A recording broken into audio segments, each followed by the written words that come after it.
जय माता दी। कार्तिक मास की प्रसिद्ध कथाओं में पतवारी की कहानी। प्राचीन समय की बात है कि किसी गांव में एक बुढ़िया रहती थी। उसके 4 बेटे थे। बुढ़िया ने 4 ही भैंसें पाल रखी थी। कार्तिक का महीना आने पर बुढ़िया ने अपनी चारों बहुओं को बुलाया और कहा कि मैं तो कार्तिक नहाने जा रही हूँ, तुम चारों एक एक भैंस रख लो, मैं 1 महीने में वापस आऊँगी। चारों बहुओं में से सबसे छोटी बहू बुढ़िया की लाडली थी। बुढ़िया ने जाते जाते ये भी कहा कि मैं 1 महीने में वापस आऊँगी तो देखूँगी किसने सबसे ज़्यादा घी जोड़ कर रखा है। बुढ़िया की बातें सुनकर तीनों बड़ी बहुओं ने सोचा कि यही समय है बुढ़िया को बताने का कि छोटी बहू को कुछ नहीं आता। वह दही बिलौना नहीं जानती थी और ना ही उसे पता था कि घी कैसे बनाते हैं। उसकी जेठानियों ने जानबूझकर उसे कुछ नहीं बताया ताकि बुढ़िया वापस आने पर उसे डांट फटकार पड़ सके। तीनों जेठानियां घी बनाने में जुट गई, लेकिन छोटी बहू को कुछ नहीं आता था तो वह सारे दिन दूध दही को पीपल की पथवारी में गिरा देती। मन से ये भोली थी। महीना पूरा होने पर तीनों जेठानियों ने एक एक डिब्बा घी का भरकर तैयार कर लिया।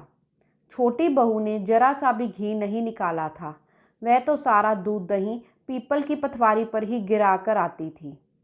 बुढ़िया के आने की खबर ये पथवारी माता से कहती है, मैं क्या करूं? मैंने तो सारा दूध दही यहाँ गिरा दिया है। अब मेरी सासू माँ आकर घी के बारे में पूछेगी तो मैं क्या जवाब दूंगी? पथवारी माता कहती है कि तुम ये 4 कंकर ले जाओ और 4 अलग अलग डिब्बों में रख देना। इससे चारों डिब्बे घी से भर जाएंगे। उसने ऐसा ही किया। उसके पास 4 डिब्बे घी हो गया। अब सासू माँ घर आई और आते ही उसने अपनी चारों बहुओं को कहा कि लाओ अपना अपना घी दिखाओ कि किसने कितना ज़्यादा घी जोड़ा है। तीनों जेठानियाँ अपना घी का डिब्बा ले आई और मन ही मन में खुश होने लगे कि अब छोटी बहू को सास से डांट पड़ेगी। छोटी बहू आई तो साथ में 4 डिब्बे घी के लेकर आई। वह सब देखकर हैरान हो गई कि इसे तो दही बिलौना भी नहीं आता था, तो ये घी कहाँ से आया। वह कहने लगी कि जरूर इसके पति ने ये घी खरीद कर दिया है।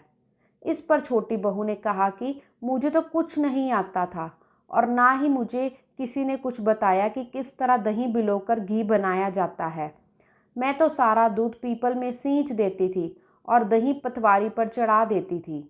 ये तो पतवारी माता की कृपा का प्रभाव है। छोटी बहू की सारी बातें सुनकर सारी बहुओं ने कहा कि अगर पतवारी माता को सींचने से इतना अधिक पुण्य मिलता है तो हम भी अगले साल से उसे सींचेंगे और कार्तिक नहाएंगे। हे पतवारी माता, जैसे आपने छोटी बहू की सुनी वैसे ही सबकी सुनना। जय माता दी।